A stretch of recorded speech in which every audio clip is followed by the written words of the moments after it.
let's say a white person, person of privilege, is actually watching this and seeing this and, understanding the history, starting to read Ta-Nehisi Coates, whatever is kind of starting to open their mind and get educated and get aware of the history of what's going on here. What can they do to continue to get educated? What can they do to continue to, like you said, do something about privilege and access? What are the next steps for someone that's specifically a person that is a beneficiary of this kind of privilege? Mm-hmm. What can they do next? They're starting to see it. What do they do next? That's an interesting question. Yeah, I think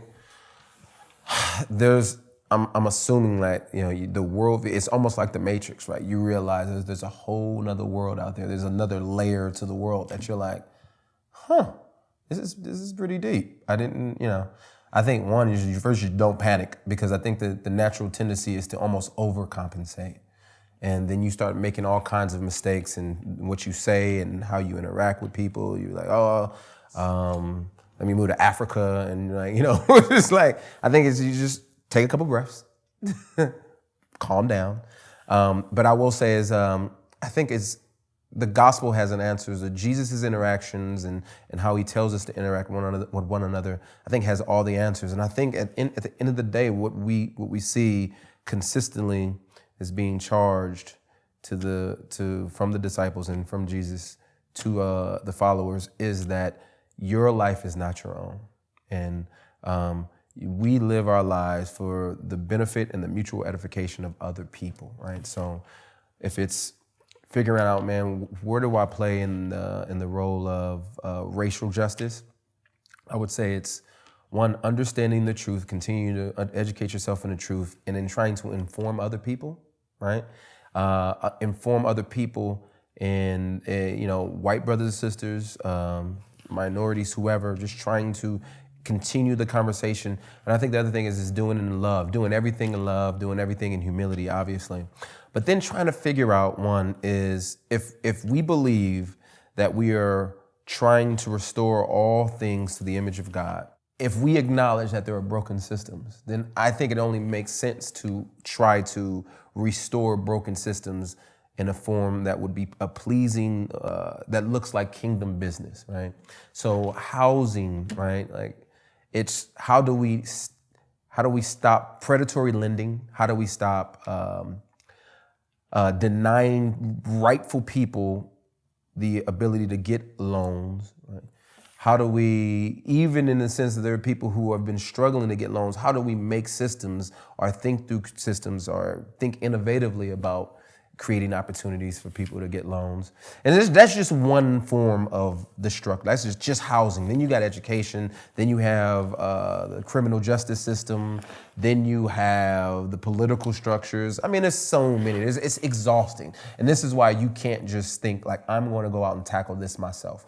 But I do think, and this is why I love the brothers and sisters that I fellowship with, because there are certain people who, when they get this type of information, you can go on a pendulum to becoming a very angry person, or you can become a person who is justice-minded but is so saturated in the gospel that your angst won't take you somewhere that your heart can't go, right? And so what I'm thinking about is making sure that you, and especially if you live in a dense place like an Atlanta or an Austin, man, how do I begin to figure out that there are communities of people that need to understand one another? Because I don't think this is just a one-way street. I don't think it's just white people need to just learn from black people.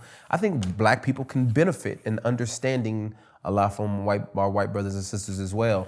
But I think those conversations take a lot of humility. It takes a lot of, it's like for years, black people have been trying to get to the table, right? Just to have a chance to discuss and eat, right? Well, then there were times, okay, well, yeah, you guys can come to the table, right? But then it's like, all right, well, can we not only, so we're at the table, but this food is a little bland. Can we like spice it up? All right, we'll put a little seasoning on it. And then you come like, it's still not quite the way that I think it should taste.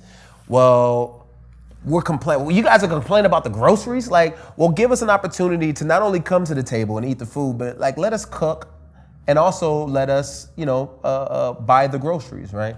And I think there has to be an opportunity where there is that, where everybody's at the table, and it's just not, you can come to the table and you can eat what we serve, but you have the option to also select what the groceries are going to be and actually prepare the meal. And I think when we have a cohesive gospel mindset and conversation, that's what happens.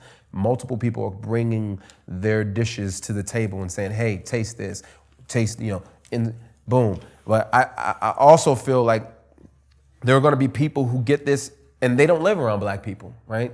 They won't have interaction because they live in particular parts of the country where it's just not dense with diversity. And so their job is to just make sure, man, how do I engage with my brothers and sisters who may be blinded to this stuff and just equip them? And I think for black people, it's how do we not chase after, so one of the things that I'm just passionate about is I just don't have time to continue to chase around my white brothers and sisters who are blind and trying to convince them. Wow, the whole time there are black people over here who are just we need to understand what the image of God looks like. But I'm I'll be back in a couple weeks to talk to you guys about what healthy families look like, what it looks like to be a man, what it looks like to work, or what it looks like to honor women, what healthy, to galvanize people to create healthy educational structures, yada yada. I don't have time for that. I'm too busy trying to change, and I think that's what a lot of our, I guess you could say, black thinkers are doing, right? One of the things I have tension with is black people who will spend their time speaking to white people about black issues, but they don't engage, they don't live in black communities. And I'm not saying you have to live in black communities, but they don't ever engage in the conversation on the ground level to try to change the condition. And so it's a both and. It's, man, how do we attack the system, but at the same